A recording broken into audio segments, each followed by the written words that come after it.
Hey everybody, it's Don. In this episode of The Naturalist, I'm going to take a walk around Oaks Quarry Park in Greene County, Ohio, near the town of Fairborn. I'm going to talk about plants in extreme environments and get some inspiration for bonsai while I'm here, and talk a little bit about fossils and more glacial history. So let's go. Oaks Quarry Park is part of the Greene County Park System. And the history of this park is that it was a limestone quarry starting back in the 1920s. And this area has a history of quarrying and cement production. There's a nearby cement plant that harvested limestone from these areas and clay and things like that to produce cement.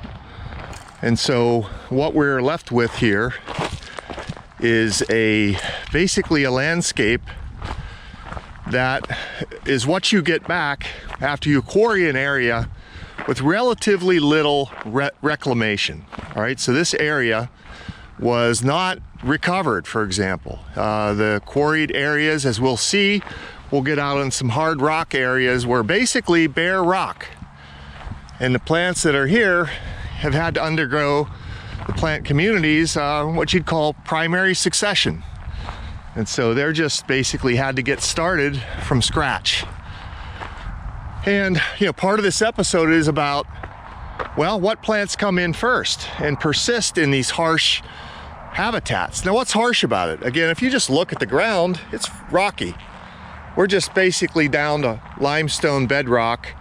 It's gravelly, there's very little soil. There would have been very little soil at all shortly after they abandoned this quarry. So these plants have had to get started in next to nothing in terms of soil. And there are only a few species that are really good at that and can persist in those kinds of habitats. And we're looking at one of them right here, which you can see is growing all over this area. And this is what we would call red cedar, or Juniperus virginiana. And this is a mature red cedar that has its fruits, okay? Those fruits are known for being used as the flavoring for gin. So that's where you get your flavor in gin, is these fruits right here, along with some other spices and herbs and things that they put in that. Okay, so red cedar is a colonizing species. It can get in here. These birds eat these fruits, move them around, drop the seeds, and they get, established and tend to hang on in soils, minimal soils, rocky, dry. These trees can persist. Okay, so red cedar is a colonizer. And if there is a lot of hardwood colonization that occurs after them, they tend to get out-competed, because they are not shade tolerant at all. And so they eventually get overtopped and outshaded if there are other hardwoods and things coming in. But in this kind of area, it's so harsh, it's hard for things like maples and oaks and all those sorts of things to get started. And so they've been able to persist, in this kind of Christmas tree form for decades and decades now. Okay, now these look like small young trees, but indeed these trees are very old. Okay, they are decades old. This quarry was abandoned in 1929. Parts of it were probably quarried after that, but these trees are quite old and gnarly, and many of them take the appearance of what you try to achieve in bonsai. So that's one thing I like to do when I come over here, is to take a look at these trees and see how weather and winds and tough growing conditions and deer damage and things like that have crafted them into these interesting physical specimens.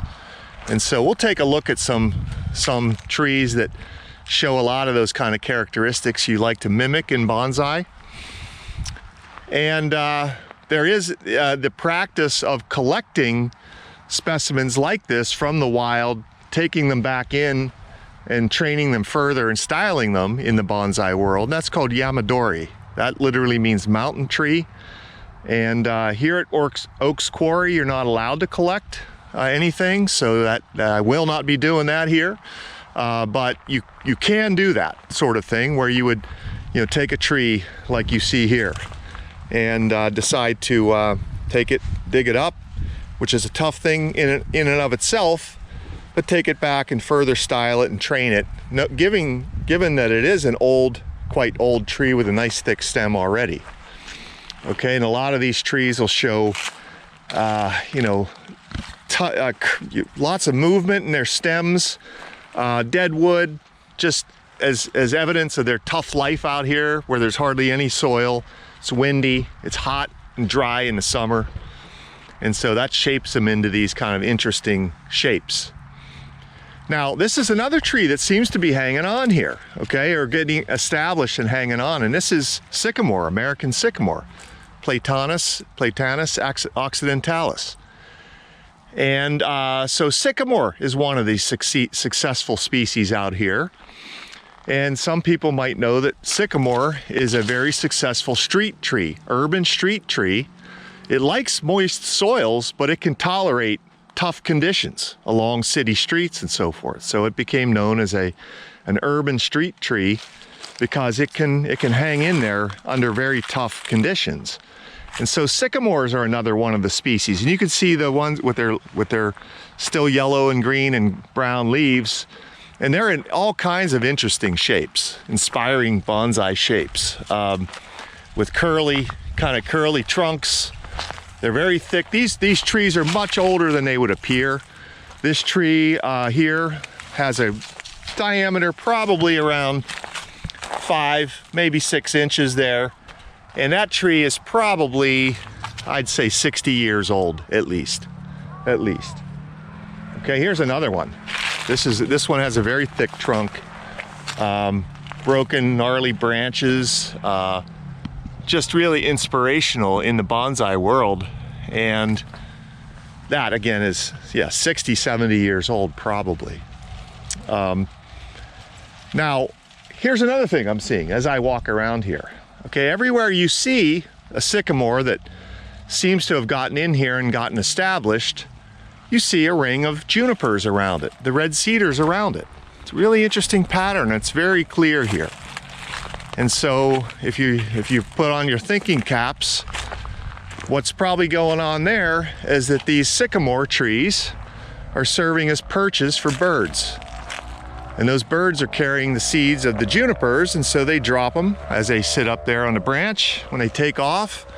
And you get your cedars establishing around the base of all of these sycamores. It's really interesting, right? It's very clear in this pattern. Here's a nice one that has a nice curled, bent trunk. So that's a little interesting patterning. It's very obvious here. It's partly obvious because things are so widely spaced here, just naturally growing in that way. You can see this pattern very clearly. All right. So, red cedars, American sycamores, two of our colonizers and successful species in an environment like this. And so let's just keep walking around the park and see what else falls into that category and what else interesting we can find. I'm on a little rise here so you can get a view of the landscape. It's practically like pavement out there with a couple widely spaced trees. And there are a couple of shallow ponds here where water collects and is held because basically that rock is just impenetrable. So even though we've been in drought conditions, there's enough water that it collects in these very shallow wetlands and persists. And I did notice that people apparently have put fish in there. I've seen bass and bluegills in these ponds, very shallow. They seem to hang on. So there's a broader overview of Oaks Quarry. You can see the high wall is in the distance there. It's about 30 feet from the base of the quarry to the top. And that's more or less like asphalt, or concrete, excuse me, out there, limestone. And in the far distance, which we will visit, is an area where you can pick fossils. So these limestones go back about 450 million years. They were the base of ancient seabeds, shallow seas. And there are some fossil beds there, and you're allowed to collect them if you find them in a certain area. Things like crinoids. And so we'll take a look at that. And then above that is some of the limestone that's still on top that was exposed to, you know, the glaciers that would have been here 15,000 years ago. Show some of those glacial grooves and things that I talked about when I visited Kelly's Island in Ohio. So we'll see if we can see that today as well. And out in the far distance, you know, where the edge of the woodland meets, there are some good hardwood trees that are showing nice color, but we're not going to see a whole lot of that today, other than this sort of more natural, this almost unnatural feeling stark landscape for this part of Ohio. One thing I'm noticing people do out here is play around with radio controlled cars. I see some out in the distance there, and next to me over here was somebody. People bring their pets out here to frolic. People walk and hike and run. And so there's all kinds of stuff you can do here. There is some parts of the park have been restored into some prairie-like habitats. There has been tree planting as well through the years. And on the west side of this park is well known for being a woodcock breeding site. Okay, they go through a very dramatic breeding ritual every early spring, late February, early March. And I've witnessed them before, and so maybe this coming year I'll try to catch that on film. But again, woodcocks are known to breed in this park, and which I've seen on several occasions. Okay, so let's take a walk across this expanse. Again, it kind of looks like, once we get out there, it'll look like we're on the moon or something like that. And get up toward where the fossil hunting area is, and on top of the high wall, and see what else we can see along the way.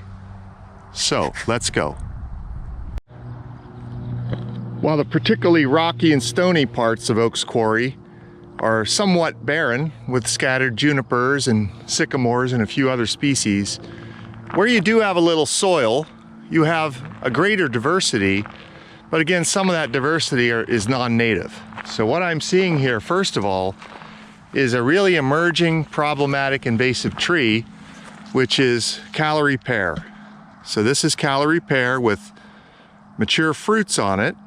All right, so Callery pear is the general name for a species that has cultivars, including Bradford and Cleveland Select and things like that. This is a widely planted ornamental tree that, when introduced, was thought to be sterile, so it would not pollinate itself and produce this fruit, and which kept it kind of safe. All right, so it didn't spread. However, it's an interesting story. When they started to introduce a more diverse array of cultivars of this species, though it turns out that those cultivars were genetically different enough that they could start to fertilize each other's flowers, leading to successful fruit and seed production. And then, you know, birds love these things. These are tiny, like little round pears. Birds love them. So they eat them and they move them all over the place. And so this is a very aggressive, fast-growing tree. It also roots suckers. I'm not seeing that right here, but it also will reproduce with root suckers and can form dense colonies on roadsides, old fields, in places like this, Oaks Quarry Park. So I'm seeing these popping up all around here now. There's a bigger one right there in the distance. But that's now a very important invasive species in this area, and it's now banned from sale in Ohio because of that. And that was due to a successful campaign using science to convince the people that produced and sell these things, along with the state regulators, that this is a problematic tree. Okay, it also gets very thorny. It's just very nasty to deal with, you know, these wild growing Callery pears. So those are here, unfortunately. Of course, here's an old invader that's been around for many more decades than that. This is Amur honeysuckle. These have lost most of their leaves, but there's still fruits up there. Okay, so you find that all throughout these areas that have a little soil. But interestingly, in old fields, road edges, Bradford pear is supplanting honeysuckle because it can get bigger and taller and shade out these and outcompete these hammer honeysuckles in some cases. So those are there. And then we have a variety of grasses. I see there is a native grass over here that was probably the result of some of the intentional plantings they did. This is Indian grass, remnants of Indian grass. Okay, the mature seeds of Indian grass, which is a good native prairie grass, and that's scattered throughout this park. I think we had this growing naturally in this area historically, but there have been a lot of restorations that utilize that species. So that's here, okay, as well as other more conventional things you use. That's perennial ryegrass, that stuff, which is not native and also can become problematic because it holds, it's very resilient. It holds soil and is tough, and that kind of thing comes back when you cut it, but it really does inhibit regeneration of other things. So it's kind of has good qualities, but also some negative qualities as well. All right, this distance over here toward the high wall is a place where a lot of people hang out here at Oaks Quarry. It's actually painted. You know, I think people kind of accept that at this point. People hang out over there quite a bit, but the rest of the park is not so much like that. So let's walk across this great expanse here. And again, it's like a moonscape when you get out here. These days, you generally wouldn't be able to leave a site like this after mining, whether it was quarrying or coal mining or gravel mining. There would have to be some kind of restoration done, usually at least bringing in some amount of topsoil to cover this kind of stuff, and then replant it, and those sorts of efforts. That clearly wasn't done here. This is like a parking lot, okay, but you really couldn't do that. So this was acquired, a family bought the property at first, the Oaks family, and then they either donated it or the park system bought it, maybe a little bit of both. And it's been a park for several decades now. I'm not entirely sure when it officially became a park, but it really, you know, hasn't changed a whole lot. Like I said, these trees are decades old. They grow very slowly out here in this harsh landscape. But as you can imagine, today's a nice day. It's 60 degrees or something like that. It's just beautiful. But it gets blazingly hot out here in the middle of summer. You know, those 98-degree days that we have once in a while, that's going to be, you add on 10, 20 degrees in this parking lot kind of scenario, and these trees are faced with super hot, dry conditions, windy, hardly any soil, and so they're survivors. Okay, I think I will pause and keep moving and catch you when I find something else interesting to talk about. When I visited Kelly's Island this July, there's a couple things I talked about there that I'll talk about here again. And that includes this plant in front of us. This is Phragmites. This is an important invasive grass species, or tall wetland coastal species that is the scourge of the Great Lakes because it lines the Great Lakes shores.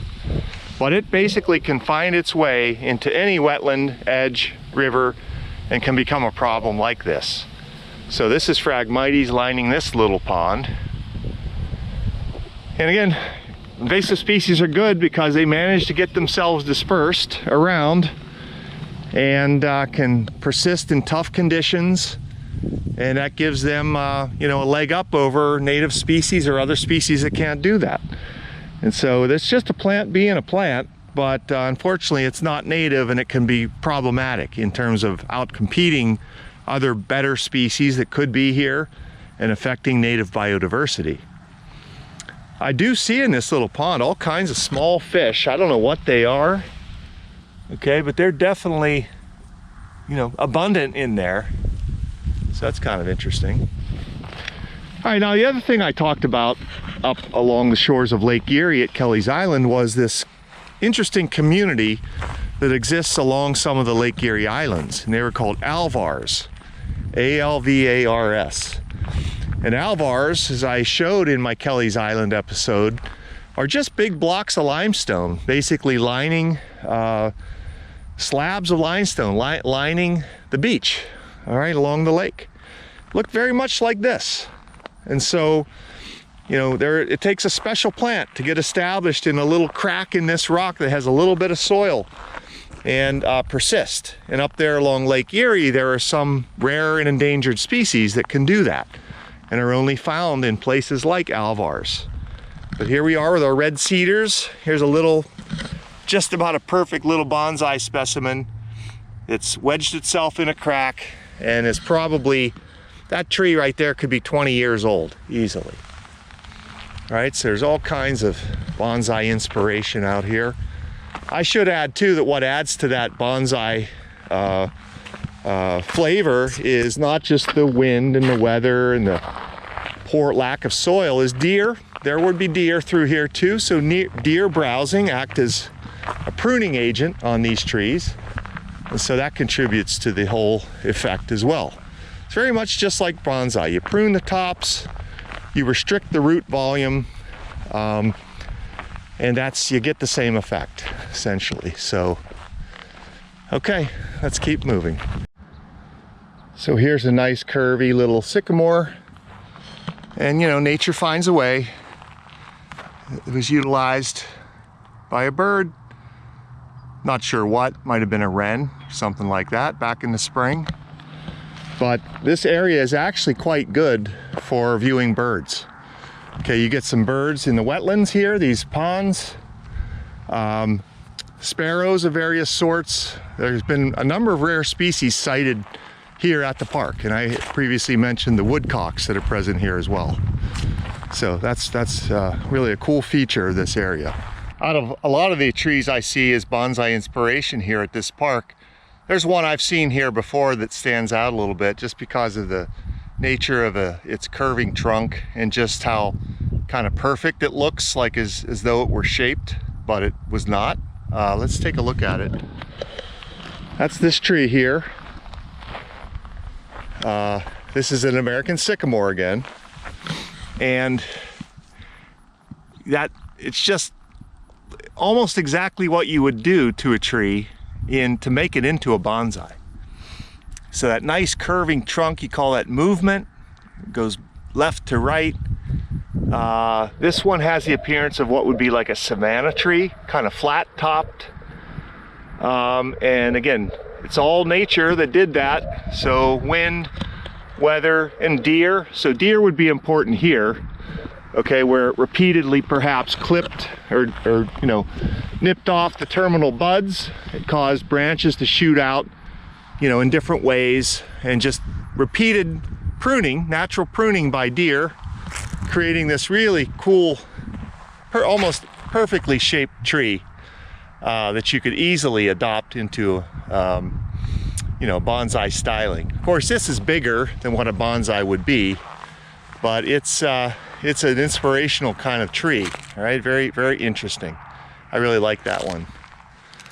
Okay, so we're approaching the fossil hunting area, and I'll just kind of keep the camera rolling as we get there. Again, you can see a lot of trees like the one I just showed you there around me. There is one other species I would point out too, unfortunately also not native, that's gotten established here and hangs on. And that's this species. This is Siberian elm. Okay, and so this is a non-native tree. This was planted widely as an ornamental street tree, can turn into a quite big tree. As an elm, it is susceptible to Dutch elm disease, but it is more resistant than our native elms, American elm and slippery elm. So it persists longer, but it eventually can catch that disease. But there are a lot of these established here at Oaks Quarry. And again, here's one just all, you know, gnarled up by nature into really interesting forms. And so, but unfortunately, we'd rather have other species here instead of that. But that's a conundrum too, you know? If our native species could hang here, how come they're not here? So these things excuse me, American sycamore and red cedars are native. But we're not seeing oaks out here. We're not seeing sugar maples. We're not seeing other things like that. So they just cannot tolerate this kind of environment. So, all right, let's keep moving here.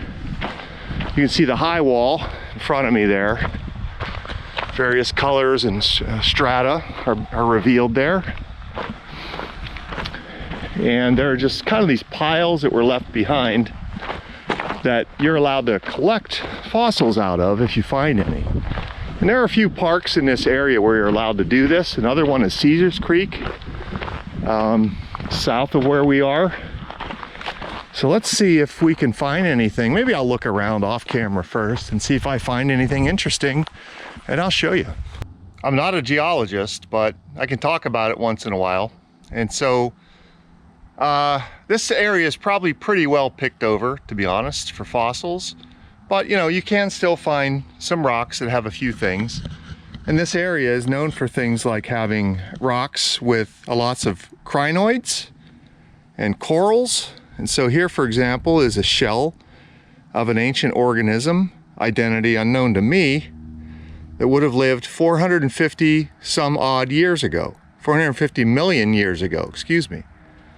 All right, if you flip this rock over, you can just see more evidence of that sort of thing there. I'm not sure how well this is showing on the GoPro, but you can see very recognizable tubular shells.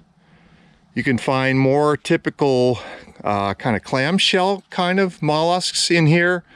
And there are some with real recognizable corals. So there's an area known for corals, I think, to my left. I'll try to visit as well. So I will do that, but before I do that, I'm going to get up on top of this high wall because that's where the glacial grooves are supposed to be. So I have to find the trail that gets me up there. Excuse me. And I'll join you after I do. See ya. One more bit of bonsai inspiration before I miss it is this species. This is eastern cottonwood. Now this one's lost most of its leaves, but this is a native species, likes wet soils, produces these heart-shaped leaves with serrations on the edge. That's Populus deltoides, and there's a lot of these growing out here, adopting these bonsai-like forms that I like a lot. Okay, so that's one that's managed to make it as well, eastern cottonwood. All right, so I think I found where I can get up on top of the high wall. And so again, I'll join you once I get up there. Here I am on top of the high wall at the glacial grooves area, the glacial history area of this park, with the quarry behind me. So you can really see the expanse, this kind of weird moonscape, very unique. And again, this is the fossil collecting area in front of me right here. And we walked basically from as far as you can see in the camera view out here, which is probably about, I don't know, not even a mile, 3/4 of a mile maybe. All right, now this area, this is a part that was not quarried. Okay, so you can see I'm on top of the high wall. It's about 30 feet from the edge here to the bottom. And so imagine that whole area out there filled with 30 more feet of soil and rock and gravel, and that's what you had here originally. Okay, but the limestone is quite near the surface. As you can see, it's basically at the surface. So, you know, prime spot for a quarry.